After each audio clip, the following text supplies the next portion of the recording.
Sucedió que un sábado Jesús atravesaba un sembrado y sus discípulos, mientras caminaban, iban arrancando espigas.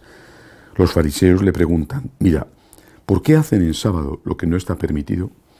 Él les responde: «¿No habéis leído nunca lo que hizo David cuando él y sus hombres se vieron faltos y con hambre? ¿Cómo entró en la casa de Dios en tiempo del sumo sacerdote Abiatar? Comió de los panes de la proposición que solo está permitido comer a los sacerdotes y se los dio también a quienes estaban con él». Y les decía: «El sábado se hizo para el hombre y no el hombre para el sábado. Así que el Hijo del Hombre es Señor también del sábado». Palabra del Señor. Dentro de la predicación y de la acción de Jesús en su vida pública, ocupa un lugar importante, no el más importante, pero un lugar importante, la actuación de Jesús en el día de descanso, que era el sábado. Una actuación que tenía variada, múltiple. A veces era, como en este caso, comer unas espigas. Otras veces era hacer un milagro, curar a una persona. Es decir, el Señor, a los ojos de aquellos que cumplían estrictamente las numerosísimas normas que imponía la religión judía, el Señor era un pecador, porque para ellos tenía la misma gravedad esto, y ahí está la lista de las prohibiciones, tenía la misma gravedad esto, por ejemplo, que pegar a tu padre o que abusar sexualmente de una persona.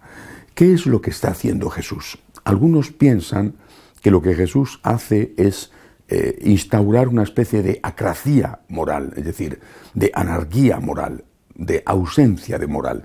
En función de las circunstancias, tú puedes hacer lo que quieras.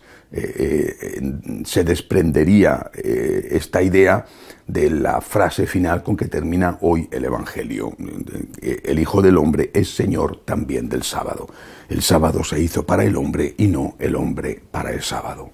Los que opinan, por lo tanto, que Jesucristo fue un revolucionario ético y que lo único que hizo fue aconsejar, es decir, establecer normas orientativas, pero nunca de valor absoluto, sino todas ellas relativas, es decir, normas que tenían que adaptarse a las condiciones de cada persona, variables según la persona y según el momento en que vive esa persona, se apoyan en esta frase, en esta idea. Bueno, ¿qué es lo que en realidad hizo Jesús?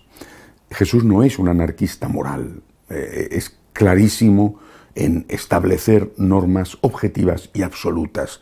Una parte de ellas vienen del derecho natural, de la ley natural, y otra parte de ellas son reveladas por el propio Cristo como voluntad de Dios.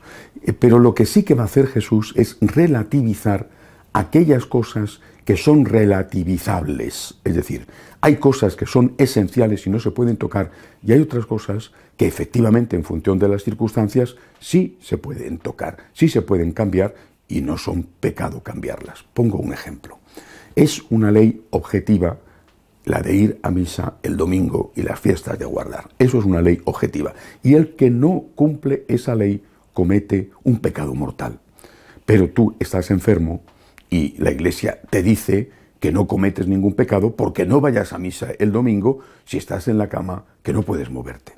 O bien tú tienes que ir a misa el domingo, vas hacia la misa el domingo, vas, por ejemplo, con tu coche por una carretera hacia la misa y te descubres que hay un accidente de tráfico y esa persona que está tirada en el suelo necesita que alguien se pare, que llame a la ambulancia o que esté a su lado, en fin. Y bueno, pero es que si no voy a esta misa el domingo, porque me quedo ayudando a esta persona, ya pierdo la misa. Sí, bueno, es mucho más importante ayudar a esa persona en ese momento que dejar de ir a misa. Es decir, lo primero es la caridad, lo primero es el amor.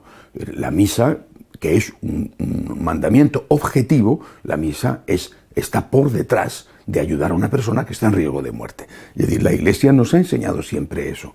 Es decir, pero eso no es relativismo, eso es colocar las cosas importantes en el primer lugar, colocar los mandamientos importantes en el primer lugar. Ampararse en estas excepciones para destruir toda la norma moral, relativizar toda la norma moral y decir que no existen normas objetivas, sino que todo es opinable, cuestionable en función de las circunstancias, es ir en contra de las enseñanzas de Jesucristo, que por otro lado, y esto lo olvidan, está refiriéndose a Él mismo y no al hombre como tal, está refiriéndose a Él mismo para establecer esas relativizaciones en cuestiones secundarias. Es decir, no es lo mismo pegarle a una persona que, repito, no respetar la ley del sábado para ayudar a una persona, que sería el equivalente en aquel tiempo de los judíos, o en la religión judía sería el equivalente a nuestro ir a misa el domingo.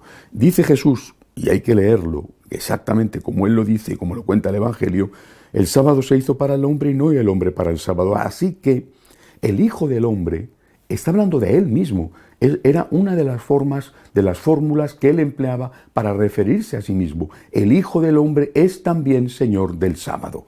El Hijo del Hombre no dice que cada uno, o el hombre, o los hombres, es Señor del sábado.